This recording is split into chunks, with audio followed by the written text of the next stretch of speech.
And Mr. Amos, right back here.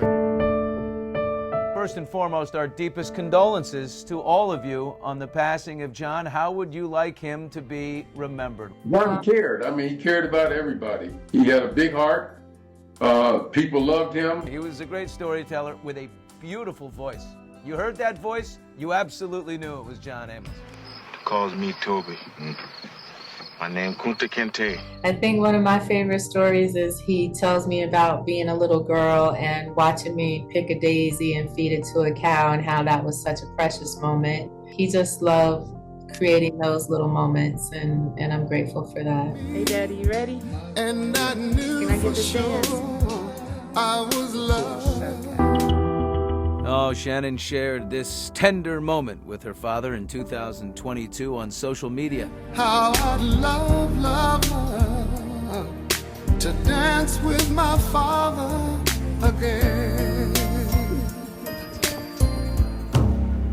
But sadly and shockingly, she and many of those who loved John only learned about his death 45 days after his passing. And they did not get a call, nor a text, an email.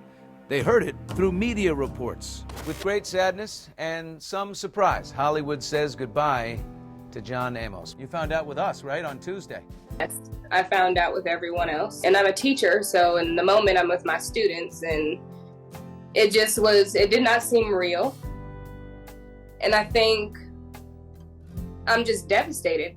I mean, I feel robbed of any chance that I had left to speak to him. Shannon, when is the last time you saw your father? I saw him in the hospital in June of 2023. I had to sneak into the hospital because my brother had assigned himself a new power of attorney. I got in, I saw him in the hallway, we had a brief conversation, and then I was escorted out by security.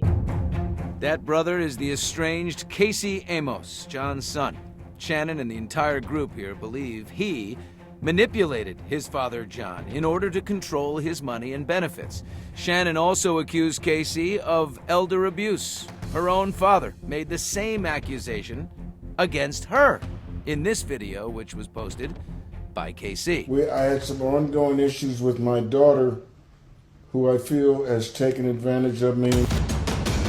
Both siblings denied the claims, and the LAPD reportedly closed its investigation into Casey without charges. John himself insisted he was doing well. So what do you do in these last few, months, almost a year, that you're not seeing your father, you're not communicating with your father?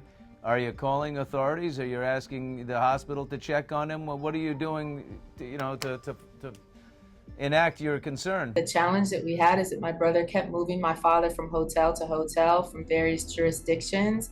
And he would move so frequently and so fast that we were having a difficult time finding him. But we were able to identify the hotels from his TikTok posts on social media. And Amy was actually the last person to see him. None of us were able to talk to him. His phones were turned off. Casey wouldn't take calls. There was no way to access him any other way. When my son, Shaka, committed suicide, John was the first one there. He came across the country and he never left me. Leslie, do you think any part of your brother was concerned that his son Casey would end up the same way, and so he overcompensated and, kind of went along with Casey's program because he was afraid that something terrible might happen to him after being through that with you? Yes, John was definitely afraid, definitely concerned. When the family found out John was dead, they also learned he had been cremated. They say that may have been to stop any investigation into how he died.